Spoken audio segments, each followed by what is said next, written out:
It's Amber Bradley, your host for the unscripted side of LP. It's TalkLP podcast time. 3, 2, 1. 'Cause no one can do it like we do it, like we do it.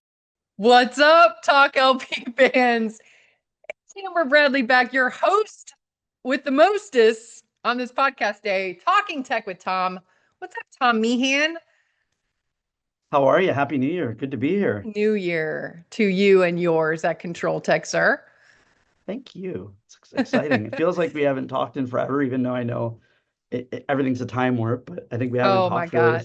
except for text The messages. holiday time warp is like Yes. for real. It is real. The struggle is real. There's no doubt about that. Had a good holiday. Heard you did too. Hope everyone does. Nah. Let's get to Yeah. it. Yeah, Okay. exactly. Talking predictions in 2026. And to be honest, like Talking Tech with Tom, it's a perfect it's like a perfect subject for us going into the new year. We're going to get this one out quick so people can start their planning after the holiday fog wears off. And we have done no prep for this at all, so I have no idea what you're going to say, which makes it exciting, actually. It's always it's always that way. And when I tell Always that people way. that, But I they're love it. like, I think that welcome to the unscripted side of LP, people. You know, it's unscripted all the time, which is, that works out. which is the way we want it. That is the way we want it. All right, number one. Or wait, what are we doing? Are we doing a countdown? Or you're just gonna rattle them off here. So I think I'm gonna kind of do a precursor to a piece that I'll write that you will read in Talk LP. But I love to talk about trends, and I think we can talk about them. And I think some of these trends you should be repetitive, right? Like you should see other technologists and futurists saying the same things. But I do think I'm gonna have a few things that might be a little bit outside the norm, and I say this caveat is my trends could be wrong. This is just based on travel, who I talk to, what I see. I'm fortunate in the sense that I get to go to a lot of trade shows all over the world. And because Controltek is, has multiple divisions, we're not just in retail. So we're starting to really see where there's crossover. And I think that it'll make sense when we go through it. So let's start with one trend that I'm not sure that you'll hear from a lot of our folks is I think that you're going to see either a new title emerge in probably Fortune 50 companies, or a new role, whether it be a chief geopolitical officer or a chief resilience officer, but someone that is in a role that can really understand the geopolitical environment and what that political turmoil could do for not only your sales, but the safety of your employees. This is something that I've kind of back for several years said I think is going to happen. I'm not sure, what it'll be called, but there, I do believe in retail, you're going to see a hot new role, whether it's incorporated into someone else's or not, where there's going to be a need for someone that has a strong fundamental understanding of the current economic situation, how political turmoil affects your business, not only from your buying habits, but your marketing decisions. And if you look back from the past 3 years, you see some companies that made marketing decisions that had significant impacts because there was a geopolitical tie, whether it was related to the conflict in Israel, you're for it, you're against it, there's a group that doesn't agree with it. What does that mean for the safety of your employees? What does that mean for protests? What does that mean for shipment of goods? That's one example. And I can say in my full-time job, we're a manufacturer. We're going to be 50 years old this year. It's going to be our 50th birthday, and we manufacture billions of packages for tamper-evident packaging. So when the tariffs came, I feel like we were positioned well. But I'm starting to say, like, stop saying tariffs. This is duty. It's not going away. It's taxes and duty. We never used to say, hey, when I make that product, the duty is 4%, 5%. We just baked it into the business. So I think there's got to be someone in a C-suite or an executive vice president role that is really looking at this in totality to say, hey, we're in a market where this could happen. And I think I think there's multiple places that you're going to see this trend coming, and I do think it's going to impact retail more because even I don't want to mention names only because I sometimes confuse, but one of the largest retailers in the world, talked about how tariffs will affect price, and then that changes the price argument for the whole entire North American market of, okay, well, if they're going to raise their price, I can, and you need somebody in a role that specializes in it. So I definitely think that's an interesting one that I'm not sure you know, you'll hear a lot of people talk about because it's geopolitical, and I also think that um, it's okay to say, like, I'm not an expert on geopolitics. I think I read a little bit more and travel a lot more. Certainly, I feel like from the manufacturing side, I get it, but I think it's that other side of politics and regulatory conditions, and um, we've got conflict all over. How do you manage executive travel today that you differently than you did a year ago? I think the United Healthcare shooting was part of that, but now you take that same kind of mindset and say, what happens when, something like what occurred in Venezuela? What does that mean for my business? What does that mean for our executive travel? What does that mean for my resilience? So that's Yeah. my first one. Okay, I like it. And those people going into college, major in international studies, maybe might be good. Yeah. Good for that. Yep. Good start. Yep. Okay, what's number two? People are going to like, I think you're going to see, I think we've already seen this. There's going to be a greater return to office mandate. I think we've seen a big push in the last, 90 days. I would say that, I do think that this is going to continue to occur. I do feel like some retailers have figured out how to manage it, but I'm seeing it. I do think you're going to see this, and I do think it'll be a contentious point for some folks. And not, I'm not taking a point of view on here because I think it really depends on what your role is and what you do and the importance of, being in an office. I do think human touch makes a big difference, but I think that's going to be something that we're going to see more of. And maybe this is not as much a prediction as it's already happening, but I think that we're going to continue to see that. Again, it goes to that same evidence. I'll use the banking industry. When JP Morgan and Chase and Bloomberg say it, all of a sudden then Wells, then they all follow because it becomes an industry standard. And Yeah. I think some of the largest retailers in the world have already went out and said this pretty publicly that they're doing this.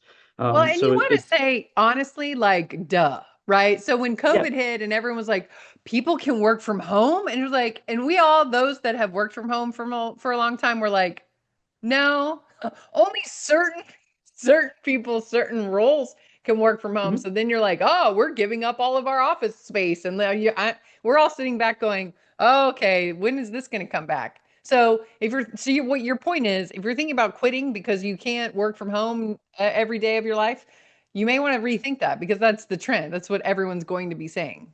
Yep. Yeah, and I'm going to say something from my leadership side, is I have someone on our team who is not in an office today. It hasn't been since they worked here, just based on demographic where they live. And she is, a fairly high level executive for us that has 3 children. And she said, working from home is not about childcare. She said, I have a full-time nanny, like I have a full-time job. Like this is not about that. So I think flexibility is good. I think you can give people flexibility and still have them come into a typical office environment. But Yeah. that was one of my predictions. I think Forbes or someone else predicted that too. So like, maybe I'll blame it on them, but I see Yeah. it happening in real time. Of Um, course. I think that's definitely duh. You see that happening a lot. Oh, they're starting to give me wanted to come in. You're like, well, I mean, I think everyone could have seen that coming. But okay, yeah. what's next? So I think the other one, which is again probably more of I do see the trend, and I think the data is going to support it. Is and I'll use kind of a fun term, is like the retail apocalypse was fake news. Like the brick and mortar's not Nice. dead. It's not dead. Brick and Yes. mortar's not dead. The consumer behaviors definitely changed, but I think the NRF put out an article that said, is the mall cool again? I think that's what it was. If I misquoted it, I'm sorry.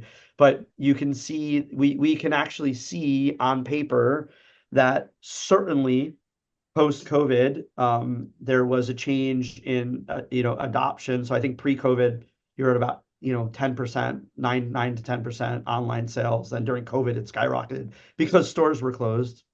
I mean, I don't know why this is like such a shocker. And then, Shocker. it tiered back down. And depending on which report you see or read, it's somewhere between 14 and 70% of business is online. The thing I would question always is, are we including the Amazon number into that? Because they really never did have a firm brick and mortar portion. So if you take that out, what is it really?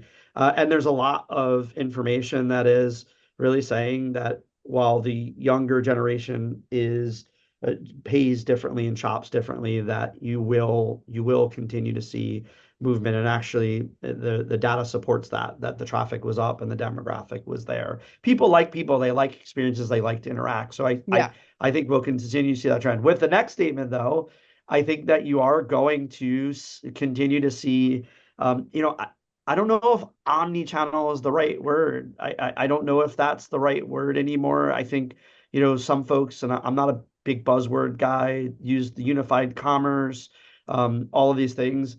I like to put it as you're going to see a retail environment where customers have the choice. The physical stores never died. The apocalypse was never real, but you are going to need to have what I would refer to as more of a unified commerce or a hybrid retail where, the customer is choosing where they're shopping, and it isn't always consistent. They might shop in your stores in the fall and the rest of the time online, but giving people options to shop in the way that it makes sense for them, I see as a continued growth. I think someone would say that, hey, that's not a trend, but I think the data supports that it is a trend, that we are seeing an actual increase of foot traffic in stores, regardless of the economic condition. And so what are your thoughts on that one? It's interesting because, as a shopper, right, you think about as soon as COVID hit, it was BOPUS, LOPUS, DOPUS, right? And then it's like, okay, and all of this, all retail was running to the ball, right? Then you have half the parking lot at Target is taken up with, I bought it, now I want you to bring it out of my car, out to my car, and there's never anybody there. There's never anyone there doing that anymore, right? So yes, that's not a scientific point because I'm just talking about, what you see and what you experience, but to be honest, anecdotal things is helpful and true, right? Because if you see it, like, is it really, it's not okay, here it is. It's not like COVID changed the world and that's it, full stop. It's like, yes, it changed it, but there's a pendulum, right? That's coming back to swing to be like, if I can go to the store and I want to, which brings retailers in my mind should then come circle back to the conversations of out of stocks because you're up against that. Before, when it's the pendulum swings back to the COVID days, who gives a shit? Because everybody's ordering online. You got it in the DC, who cares? But now, pendulum swinging back, you better have a strategy for out of stocks. What say Yeah. you? Yeah. Well, I think so that kind of leads into the next one is I do think that you're going to see the greatest real adoption of RFID in 2026. Now, I would say that those adoptions have a timetable that are associated with them. So that might mean you start, but I see that as a trend, and I see that kind of you're taking two together. I wasn't going to do these two, but I'm going to now because you asked the question. Um, so I'll back up a little bit. What we know, and COVID did teach us this, is that our supply chain and our just-in-time inventory created fragility in the market. Adding in tariffs creates more fragility. So what we've kind of really understood is, so retailers always knew they had a challenge with their inventory accuracy. And not to rehash what I talk about all the time, it was like you have shrink at the end of the year of, let's just say, 1.5%, but your inventory accuracy is 65%. Where is that other merchandise? It's distortion. It's all these things. Yeah. COVID really, really forced people to go like, oh no, like you can't have the customer can't wait in the store. So we understood that supply chain fragility, but we really didn't change it. What we did, and as a manufacturer, I can say this is there are some things you can only make certain places. It's just a fact. I don't care what anybody says. And so we move things around, but we essentially, did whack-a-mole. Okay, well, we have a problem here, we're going to move it here. Well, that problem could still exist. So I see supply chain fragility as a challenge. And I think that goes back to my first point of the need for someone to, be predictive on, okay, what geopolitical events are going to cause challenges. And I think that when you aren't in manufacturing, probably is magic that there's thousands of freighters all over the place bringing things across these big oceans. And when there's conflict in these oceans, and a boat stops, that product doesn't get to point B. Yeah. Or what you might be reading about in the news today, a boat gets seized. What happens to those containers if someone needs them? So I think the Or the fragility is airspace still there. closes Ex and yes, it takes you 12 exactly. hours to get home from the Caribbean. I don't know. Yeah, Just some random example. but here's the thing, we're saying this jokingly, but these are all things that are happening. Oh yeah. These are all things that are happening, not to mention, which is, I'm not going to go too far into this because it's a whole other topic, but like we've had catastrophic outages with IT. Cloudflare went out for a day, which the whole internet went down. Oh my Amazon Web God. Service, like, I was yeah, losing my mind. And then I yeah, was like, this is one company that did you know what I'm saying? That affected all of these things. That was crazy. yeah.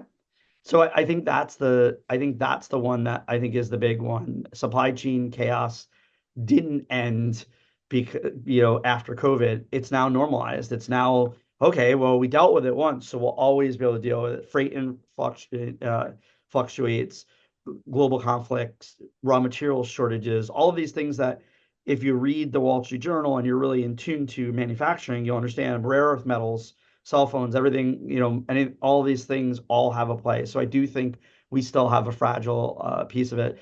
The real world of examples, I think retailers are more diverse than they were before, but it's still a real thing, and I think you're going to see potentially more in 26 than you did before because there's still that volatility that goes away. And then I'm going to leave probably with, because this is the biggest topic and I saved it for last on purpose, is Nice. Good for AI, you. AI, right? Everybody's talking about Ah, AI. And here's the thing about AI is I think we're at the point now where it's not a solution looking for a problem. It's not what can I do with this AI? We're starting to really break down actual real live use cases that retailers are going to be able to adopt, which is the change. So I do see that, and I'll throw a couple out there, but I think you're going to see, and this is not new, you're going to see a huge evolution in AI-powered retail analytics, where emerging solutions are going to actually take all of that massive amounts of data and be able to drive insights to be able to actually drive to a customer, whether that be personalized shopping, a better understanding of what you're selling. I see that actually happening. I see that with price. I see that with product category. I see that in computer vision adoption. I see a point now where it's not just AI is in everything. Okay, here's how AI is making the solution better. It's probably the number one question that I get asked is, yeah. um, you know, I'm not convinced it works. Is the hype cycle over? I think I'm not sure it's over. I think you're still going to see it, but it is at the point now where in the appropriate use cases, um, you can create a multi-year approach to have a real success on how you deploy AI. Is it a bubble is a question? It could be. I don't know. Look, I don't But what does that mean exactly? Because here's the whole bubble thing. It's like, okay, if you haven't played around with it, you haven't read your AI guide for prompting, you haven't, schooled yourself on what this is, you just have your head buried in the sand going, it's a bubble, and you don't even know what that means. Like, that's dumb because it works. It's going to save time. It's going to replace jobs. If you don't have skills in it, you're crazy. Because what's really interesting, TalkLP News partnered with LVT doing this Is LP Dead survey, right? And we're revealing the survey results on an upcoming webinar. But what's crazy, in a little teaser, there was a percentage of people that were like, don't care, not worried about AI like at all. If you want to go, I hope that person is like going into their retirement days because it's happening. The question is, are you going to make it to where it makes you a times 10 productive employee or department? Or are you just going to go, I don't know about that. I mean, what? Not, what? Yeah. Yeah, I think so. This is the topic is the number one question literally people ask me is what are real world use cases? And I think part of the problem is people want to hear all this new flashy stuff and they don't want to hear, well, like LPR is a great example of AI and facial Honestly, recognition is a Tom, great I'm example. surprised that that's the number one question people are It asking is you. 100%. Because here's the real reason why and I'm not an economic, I'm not an economic major. I'm definitely a technology guy. There is a bit of a bubble because you asked a great question, which I think a lot of people don't ask and should, is like, what does that even mean? What does an AI bubble even mean? And I'm going to write about it now because no one's ever asked me, and I don't think a lot of people Maybe you can't know. steal it. I'm gonna write about it. Yeah. I'm gonna have AI do it for me. All right. I'm just Yeah, kidding. but what it really means is that, the expectation of the stock market and the valuations does it match the hype, or is the hype rising faster than the real proven value? I Okay, think like that's the meaning like everyone's going, oh, it's a $20 billion industry. And then the real actual thing is like, well, actually it's like 500,000. yeah. So Right? it's as if we planned this because like you're asking what the question That's because that we're literally kismet, is in my head. Tom. It's great. Hello. That's why It's we do awesome. this. Yeah. So validation, you have to validate it, and it has to really show the result. So one of the things, AI is everywhere with an unclear return on investment. So you have these companies. So and this is like a mathematical thing where I am a technologist, is like you have a company, one of the biggest AI companies in the world that has this massive evaluation, and then you go like, but there's actually no way for you to charge enough to get to that. And it's not like Amazon, where Amazon made investments to become profitable. I think with AI, and I spoke about this at the NRF, and I said this is what's driving AI is there's more models, more compute, and more data. But right now, we're still in the phase of, I think the hype is starting to die down, of lots of experiments. A lot of what you and I see today will never be commercially viable, so it will go away. And so I think when I think of a bubble, it's everywhere, but a lot of places is unclear ROI. In retail, we're starting to get to the point, not starting, we really are at the point where we're able to say, hey, I don't know about this, but I know it works for answering the phone in a call center. I know inventory Yeah. accuracy and demand forecasting. AI works in inventory accuracy and demand. It's going to predict demand by location faster. It's going to flag, phantom inventory. It's going to replace cross-functional stock and DCs. I know Yeah. I can create an ROI there. In loss prevention, this is where I was going to wrap it up. In loss prevention and shrink, why it works. Retail theft patterns are repetitive. We know that when you as a human try to take patterns and put them in your brain, you can do it, but it takes weeks. It takes seconds for That's AI to right. say the Yeah. patterns are there. It identifies suspicious behavior patterns. It flags self-checkout abuse. It prioritizes video review. It does all of those things. It doesn't magically stop theft. It doesn't Yeah. magically replace people, but it It's not, reviews yeah. hundreds of things in minutes. Yeah. You want to say, I think people get confused on, well, I'm not going to have it answer my emails for me. It's like, well, and that's agentic AI, right? Where you have Yep. somebody doing something for Yeah. you. See, I went to your session at NRF, I by was the way. gonna say, wow, yeah, Yeah. Okay. I love it. Hey, I'm a learner, okay? But I think that what people are missing, and I did a podcast with Sean Jackson that I'm about to put out. It'll probably be out, I don't know, around the time that we put this one out because it's a perfect joiner. Because he did a great session at Apex with his other esteemed panelists, right?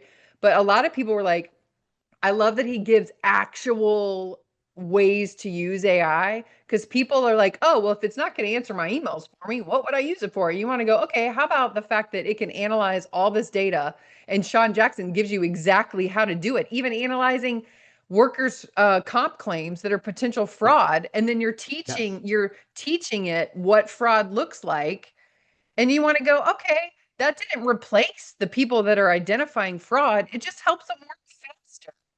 Yes. I'm gonna probably say something controversial is Go.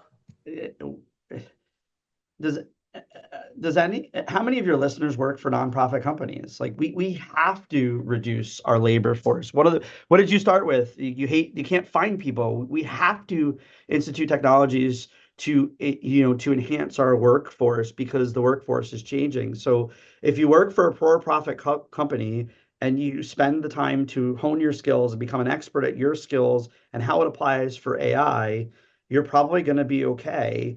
If you put your head far in the sand and say this is dangerous, you're probably not. But we're naive to the fact that if we don't think the retail is evolving and the asset protection, loss prevention, security professional role is evolving rapidly.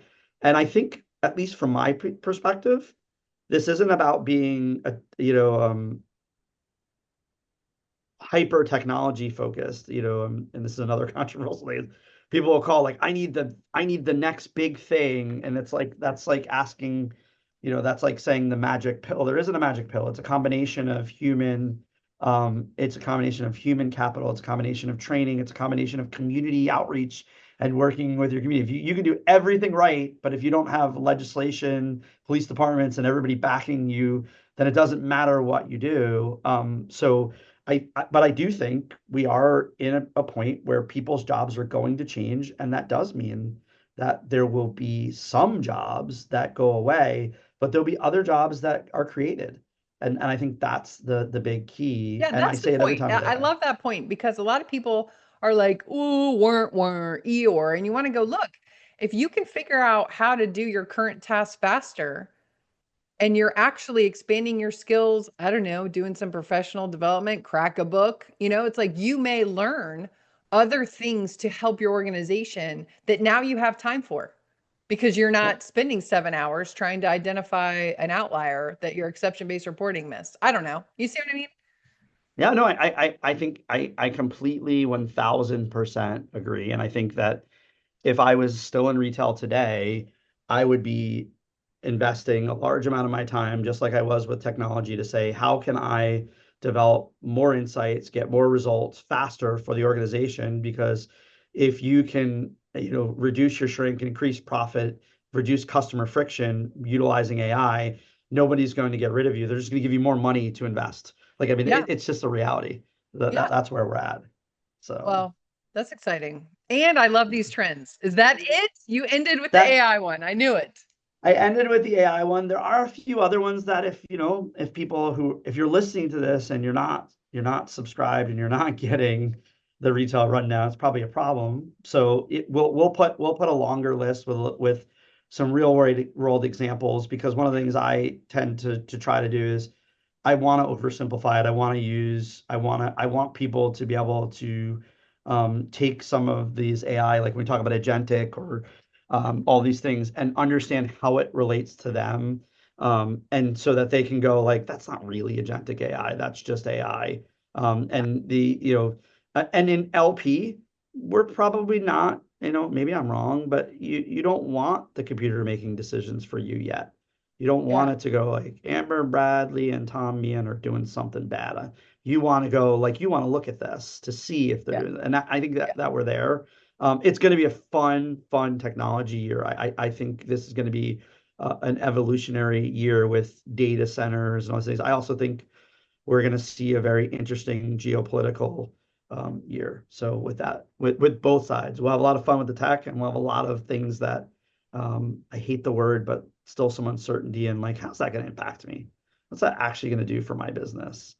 Yeah. So yeah, I'm loving it. And we will feature the full length article in Expert Corner Retail Rundown. If you haven't signed up, I will put, hey, a subscription link in the show notes. Why? yeah, And always your AI guide, because if you don't know where to start, that's one thing that you can actually start that makes sense. It's a very easy read.